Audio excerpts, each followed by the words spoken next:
Guyyaa qottee alkameestee facaafachuuf firii kaayyoo wanti hunduu wal gadhiisee milkiin ta'uu didee laayyoo. Inni abdattee michuun garaa sitti ta'ee madaa qubaa barbaachisaaf maca qottee faana dhooftee dhabdee dhugaa. Afanni keessi quqquuqee cinaacha keessi meelessee hawwiin milkiif xiiqiin kaayyoo osoo nyaattu si beelessee. Rakkoof gaddisitti duuluun simboo kan kee balleessanii michoonni kee warri kaleessa jibbanii si dhiyeessanii. Foonni kan keessa sun fuuree si fakkeessee qeerroo jaarsaa hudhaa rakkoon dararamtee taate mitii nama baarsaa. Nyaattee quufuuf facaafannaa sanyii kan kee lukkuun buutee addunyaa kee ijaarrachuuf ofii keetti sagal duutee. Inni abbaltee fagoo ta'ee abjuu waarii si dararee ijaarsa kee xaxxoommaree karoorri kee wal kabalee. Amaatiin kee galma dhabee haamileen kan kee misee osoo guyyaa ajjeerrattuu jaataniin kee dhimmisee. Obsi kee daangaa darbuun guyyuu boo'uun siif gamee osoo qabduu kaayyoo guddaa bultiin kan kee diigamee. Qooda koo rabbi biraa hirmaattuu rakkoof danqaa lafee cinaacha kootii bakka haadhaa fi abbaa. Isheen jettee amantee dhugaan fudhatte ati tokkittiin qaama keellee si gattee deemte miti. Cinsisa uumamuu kee kan dhalchee si argate abbaan keellee si jibbee dugda sirraa galfate.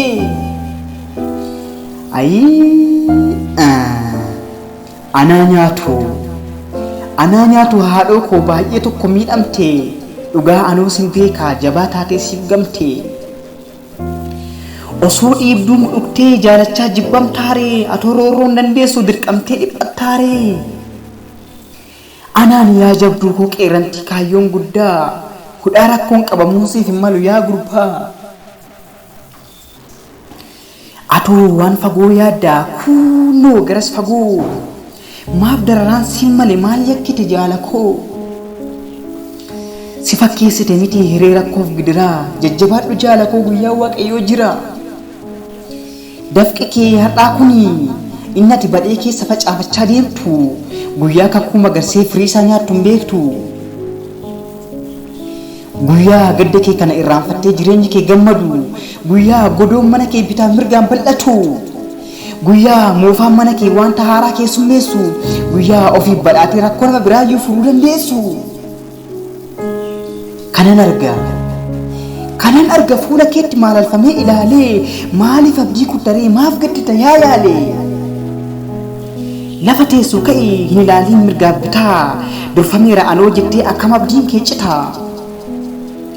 Akkam galaa karaa kee qe'ee bukkeetti fixxa akkam qormaata kaayyoo miidhama jettee diddaa.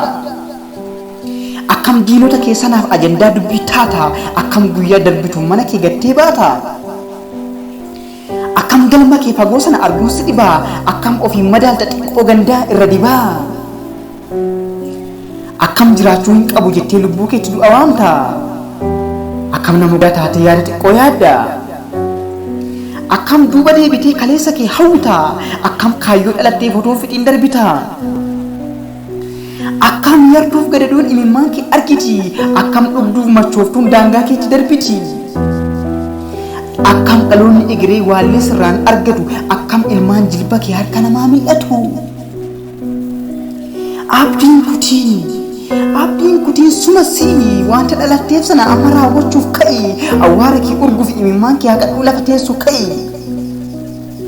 Galma kee fagoo sanaaf baachuun dadhabee rakkoo bicuu hin dandeessa humna qabda ni milkeessita situ. Akkattiin si beeka anoo gameessa kaayyoo guddaa waaqni uumaa Oromoo isaa milkeessu yaa gurbaa. Galatoomaa horaa bulaa deebanaa if argan guddataa ture.